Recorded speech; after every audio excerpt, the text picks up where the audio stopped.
Like it's taken forever for this baby to start, and now that it's here, 2 years have kind of flashed by really quickly. From the day we opened our doors to this amazing party, and I just want to say thank you from the bottom of my heart.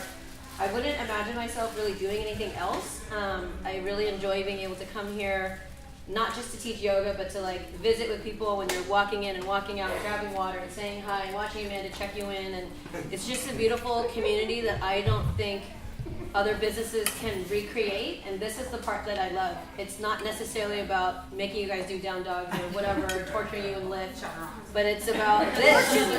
It's about being here and like having people come and just hang out with each other and get to know each other's stories and connection on a different level that makes this really worth it for me.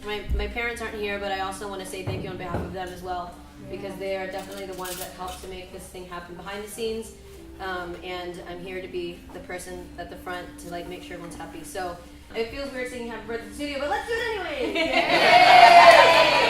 Yay!